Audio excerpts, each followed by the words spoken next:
What up, coffee people? We're back tasting more coffee, and today's coffee is really exciting. Very unique, very exciting. This coffee is called Juicy Grape, and we named it that because, you guessed it, tastes like a big old juicy grape. We've never had a coffee like this.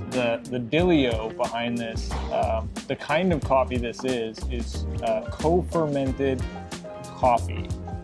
Joshua, what is co-fermentation? So co-fermentation is when you take your harvested coffee cherry, you take the beans out, and then you find some, in this specific case, we have some dehydrated grape that has been milled and taken into tiny little pieces, and they put them together and they ferment them together, anaerobically and aerobically, naturally. Yeah, this coffee, the fermentation on this coffee is super complicated. First, they pick it and they leave all the fruit on it, and it goes into a bag for 24 hours, anaerobic fermentation. Then it comes out of the bag and ferments together with no fruit, still the coffee fruit, but not the grapefruit. Exactly. For another 24 hours.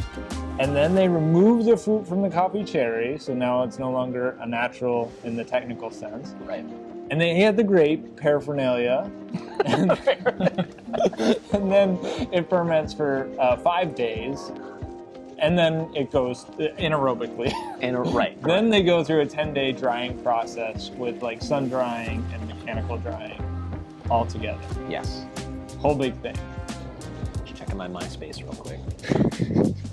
Are you guys on MySpace? Are you on MySpace? Okay. All right. So co-fermentation.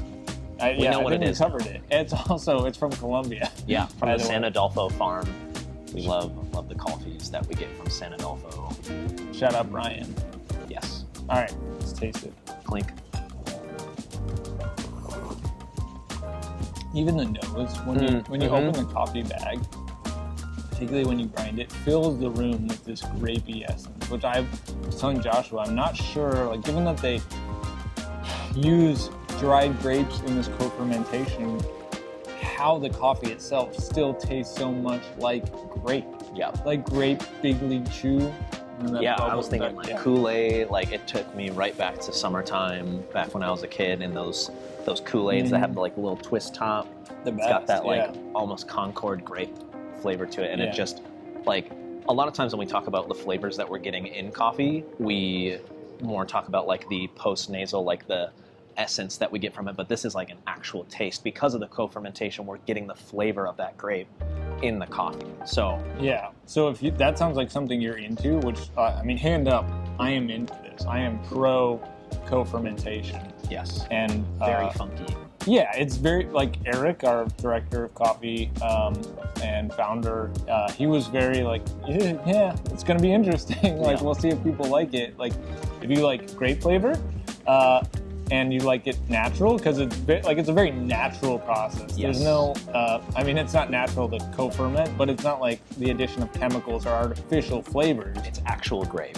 Yeah, actual grape in there with the coffee. We're not putting any essential oils, anything like that. This is all as natural as it can get. Well, even when you get the coffee in the bag, there's no grape left over. Like when all the dry milling was done, the parchment, like there's no grape in there. It's just the flavors that the coffee has absorbed in the fermentation. And then we roast it, of course. So all it is coffee, but it's coffee that tastes a lot like coffee and grape. Yeah, which is great. Crazy. You can see it being on the rocks, as they say in the biz. So and Jess, our roaster, she was talking about making a cold brew out of it. I think that's going to be very, very good. Anything besides grape? I mean, it's very grape forward. Let's be honest. But yes, we get some. It may be a cop out, but I definitely get current, almost like dry, like raisin style, like tang and sweetness, caramelization to it. It's super clean though. Like it's not. It doesn't taste over fermented. It's not vinegary. No. It's not drying. Like it's just a juice bomb. Like grape gushers. Yep.